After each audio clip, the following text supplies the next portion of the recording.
இவரு தான். யாருப்பா இவங்க? சார், நாங்கள் அன்னை முதலிடத்துலேருந்து வரோம். நீங்கள் இனிமேல் எங்கள் கூட தான் இருக்க போகிறீங்க. நான் உங்களை எங்கள் அப்பா மாதிரி பார்த்துப்போம். என்னப்பா இதெல்லாம்? ஆமாப்பா, நீங்கள் இங்கே இருக்கிறது எனக்கு சுத்தமாக பிடிக்கல. ஆல்ரெடி ஆஃபீஸ்லேயே அவ்வளோ ப்ரெஷரு. அதெல்லாம் முடிச்சுட்டு வீட்டுக்கு வந்தால் உங்கள் டெய்லி செக்கப்புக்கு கூப்பிட்டு போகணும், மருந்து மாத்திரை வாங்கி கொடுக்கணும். என்னால் சுத்தமாக முடியலப்பா. நீங்கள் பேசாமல் அவங்க கூட போங்கப்பா, அவங்க உங்களை நல்லா பார்த்துப்பாங்க. அப்பா போலாங்களா?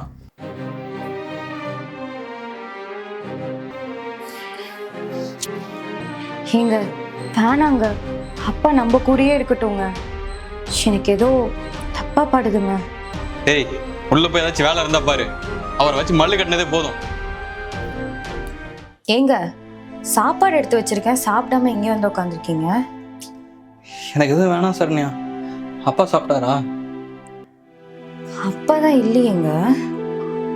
ஆமா இல்ல, மறந்துட்டேன். அப்பா போனதுக்கு அப்புறம் எதுவுமே சரியில்லைடி. அப்பா இங்கிருந்து போயிட்டா நிம்மதியா இருக்கலாம்னு நினைச்சேன். ஆனா அப்பா இல்லாதப்பதான் ஒரு மாதிரி கஷ்டமா இருக்குடி. பொதுவாக நம்ம சின்ன வயசுல என்ன தப்பு பண்ணாலும் நம்மள எதுவுமே சொல்லாம நம்மள பாசமா பார்த்துப்பாங்க. அவங்களும் இப்போ குழந்தை மாதிரி தாங்க. நம்ம தான் அவங்கள பார்த்துக்கணும். அப்பா மட்டும் இப்ப இங்க இருந்தா நல்லா இருக்கும்ல.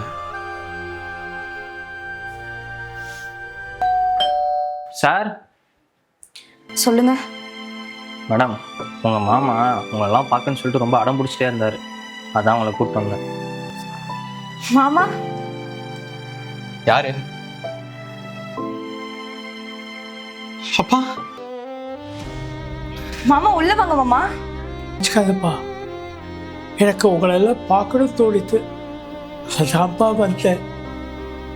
அங்க இருக்கிறது என்னமோ தனியா இருக்கிற மாதிரி இருக்குப்பா.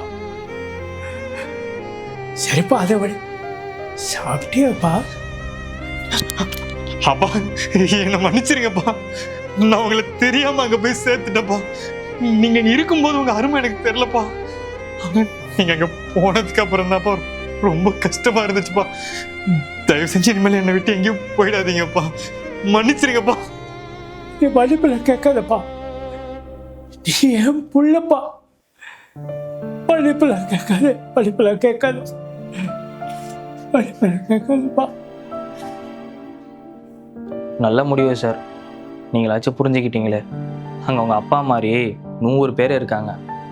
பசங்களாம் பெற்றவங்களை புரிஞ்சுக்கிட்டா இங்கே எந்த அனாதாசமும் இருக்காது சார்.